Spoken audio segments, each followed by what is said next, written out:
another NashTASTIC episode. You've got Angela Nash here and Crysta Nash. And I am with United Real Estate of Columbia and Crysta. Midland Mortgage of Columbia, South Carolina. Yes. So we're back, guys, and this is episode 4. Know your credit karma. Let us help you get your credit on the right track. Big topic. This is a big one. Yeah, Goliath of a topic. So we're just going to get right into it. Yep. One of the things about credit that we want to know is, one, I guess we should just clear it up. This is a no shame zone. Yes. You know, we're going to be super honest. Yeah. Yeah. And no judgment. No judgment. Everybody's got hidden things in their closet, sometimes as far as credit or marks, things that they don't particularly care about. We're here to help you get rid of those things so you can get yourself into a really great home with a really great rate. Absolutely. So it all matters. It all matters. So first and foremost, let's start talking about the misconceptions about credit as it pertains to mortgage. What would you say some of the major ones are when you see people come in and they're asking you, they're like, hey, I want to get a mortgage. What are the biggest questions or misconceptions that they have? Well, one thing is you have to have a qualifying score. So if you're not at a specific number or higher, we're not going to be able to move forward with it. But we can also help you in regards to that. Since we see credit all the time, we're pretty well versed. So we can basically tell you or give you like an action plan as far as what you need to do. I think one of the things I've heard as far as misconceptions go is that people think like you can start the process, you can buy a house almost immediately, or that your credit changes overnight. Yeah, which is not the case. Not the case at all. Because every single credit trade line that you have, that comes from the companies that you have those credit lines with, they have to report to those specific 3 bureaus every single month. So your credit, even though you do something, say on the 2nd of the month, it's not going to change until the following month if they even report it. You know, sometimes, and it depends on the company itself, because there's no set date as to when each one can report on like a specific date. It's just whatever is set up for that company itself. So your score is always going to be fluctuating and it's never going to change overnight, which sucks. But but that is the real life. Us telling you the real truth is that that's a really big deal. Do you think there are any other misconceptions that people have about credit?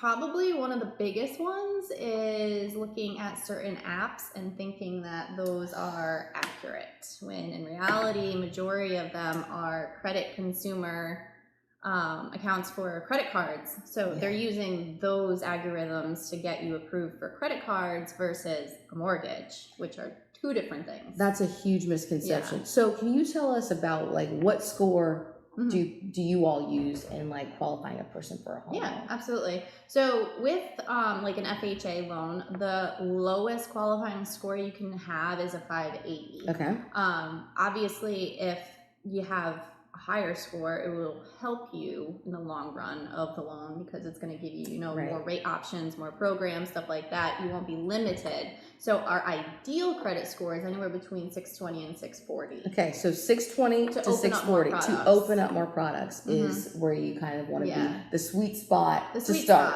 And it's not hard to get there at all. You just, you got to be consistent. You got to be diligent. You got to know when your bills are due. I mean, no one should have to sit here and tell you to pay your bills. Exactly. It's just a given. Exactly. Everybody has Come bills on, everybody. to pay. Come on, everybody. Yeah. And I think that's important to talk about too, is like, so a lot of people may be afraid to look at your credit report after this. Yeah.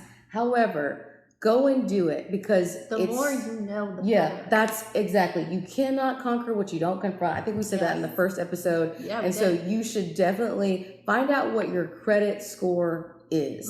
So, but before we get into that, because this is such a heavy topic. Yeah. Are you a little parched? I am a little parched. Me too. So we're going to drink our sorrows away with this beautiful mocktail. Yep. So tell us what the mocktail of the week is. So this is the simple mocktail. And it's simple because it's literally 2 ingredients. Ooh. Yeah. Easy. Whatever was in my house at this point is what I got. I like it. So the kitchen sink mocktail. Exactly. So all it is a V8 splash fruit medley, I think. Yes. And seltzer. Oh, yes. And then just garnished with pineapple. And in these beautiful glasses. Yes, these are fun little glasses I had. That's really good. It's simple and refreshing. It is simple and refreshing. And on today when it's like 85 degrees. Yes. And our ice cubes are melting already. Yeah. Oh, that's how hot it is, guys. South Carolina heat is no joke. If you live here, you already know that. Yes.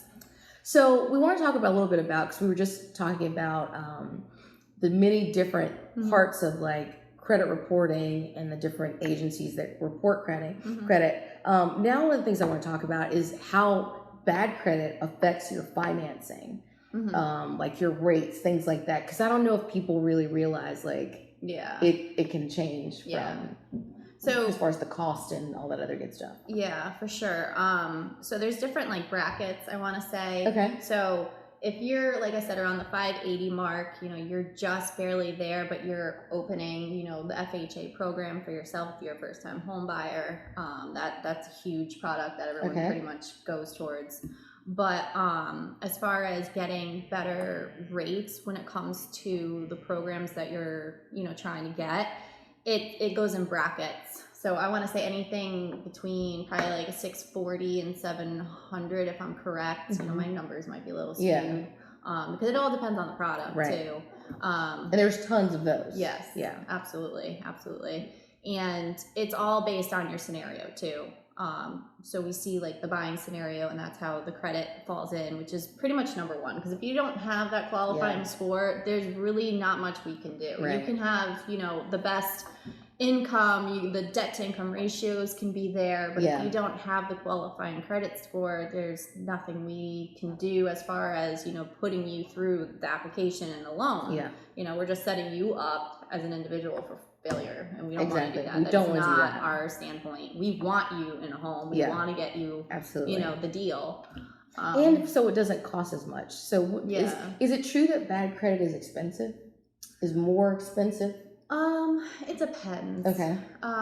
Because we can still get you a decent rate, you know, with a lower score because you're still qualifying. Basically, it's just if you want to get your scores higher in a shorter period of time, you're going to take the funds that you might have saved and put it towards, you know, some of the debt to raise your score so that you are paying lower interest rate wise over the course of your loan. So technically, yes, having lower credit might cost you more, but it all depends on, I guess, the purchase price too. Like the home that you're looking at. That's going to make a huge difference. So now we were talking about earlier just like how there's some apps that people use to go and look up credit. So, and how some of those, we won't say their name, but there may be karma involved in the future. And while they may be good for some things, they are not good for looking for your mortgages. And you can give some like just information on why that is. Yeah, so some of these credit apps that are there, like I said before, are geared towards more credit consumer stuff like credit cards. It's a good benchmark, I would say. I mean, I personally have one. I look at it because it tells me if things have been inquired. You know, if my credit has been run, my social security has been, you know, hacked or anything like that, they'll be able to tell you. So it's more like a security factor, I would say. But as far as the scores go, they're usually never accurate. They're usually a lot lower in reality when it comes to mortgages because we have to pull from each bureau, and a lot of the credit apps that are out there only pull from 2. So you're not getting the average between the 3, and you're missing out on a whole FICO bucket.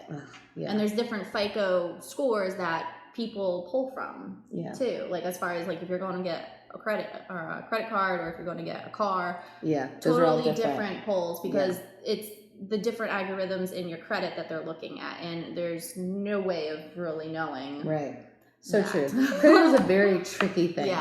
So, and I'm not a credit expert. I'm just going on like what the experiences I've had and personal ones too. Absolutely. I think we've all been there. I think that, you know, that was one of the things that I learned about those types of apps was when you go through go through buying a home. I think learn even a if lot you buying a home. like, oh my gosh, so much. It is a college in itself. It is, yeah. So That's true. yeah, if you're looking to go to that school, that's what we're Yep. trying to help you do, get the grades. Online university. Yes. This is our version. Yeah, you can take up our course. Exactly. And we're giving it to you free. Yes. So that's really good. Free knowledge. Exactly. You don't get that everywhere, but No. we're trying to do it one mocktail at a time. Basically. So can you tell us where you can go to get accurate credit reporting for a home buying? Yeah, absolutely. So there's a website called mycreditreport.com. They have all 3 bureaus that report to them, so you can literally log on and get your credit scores for free, I think. If you want to sign up for a program, there might be a fee, but I'm not sure. Okay. I personally have never used it, but I know people who have sent others there and they've used it and it's helped them. Rather than going through a credit repair company. If the majority of the stuff on your credit report is time sensitive, Right. there's real no need to go through a credit repair company, but you're not going to find that out without talking to somebody. Right, for sure. So, for sure. And I think that's a good point to highlight right now. We're not saying like, hey, if you I think there are some legit people who are financial educators. I would say that's different from like a full-on credit repair, because financial education, they're going to not talk just about your credit. They're going to tell you how to stay on time, stay on track, and help you get in a perpetual pattern of paying your bills on time. How you manage your debt, basically. Exactly. But there's, that's what we're looking at. Yeah, but there's no magic wand that anybody can wave over your credit and be like, 700. Sorry. No. That's 775 magically done. That's not going to happen. So I think you have to be very careful about those types of things. Look, if you're looking for something to help you, talk to your bank, talk to your mortgage broker. That would be something great. Your realtor may have some people that they can, send you to that will be able to help you. But if you're looking for that type of financial education services, great. If you're looking for the magic wand, it doesn't exist. Yeah, unfortunately not. So I guess that kind of brings us into now tips for repairing your credit, or like, keeping up with your credit, getting in a good spot to start. What would you say are some of those things? Some of the things are basically staying on time with your current bills. Maybe make a little planner, a little calendar. Yeah, you could probably create an Excel sheet. I've done that in the past when I had a couple of different things that I had to keep track of. It was just easier that way. And then I would create, alerts on my phone to say, hey, this is coming up, so just so I had the funds ready. Right. Or if I had to transfer anything, it was ready to go. Yeah. But as far as like having good credit lines, history is one of them. Okay. So a lot of people start with credit cards, which credit cards can help you, but it can also hinder you. It's a numbers game, I like to say. It's such a numbers game. It really is. Yep. So you can have several credit cards, but if you're over 30% of the highest limit that they give you, you're actually going to start hurting your credit score, because then it looks like you're fishing for funds versus just having it, and using it once a month, maybe putting gas or maybe, anything under $150 or something like that, and then paying the balance off every month. So it shows that you're not using it per se because you don't have the funds. It's just another way of paying for something. Absolutely. And I think building your credit.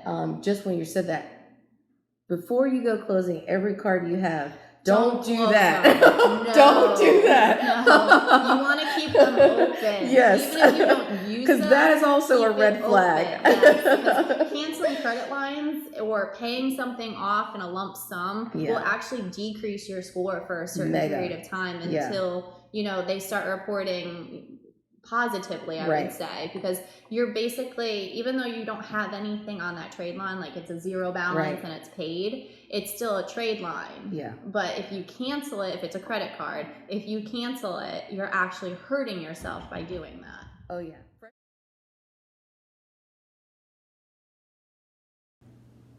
Okay, guys. The good news is that there is hope.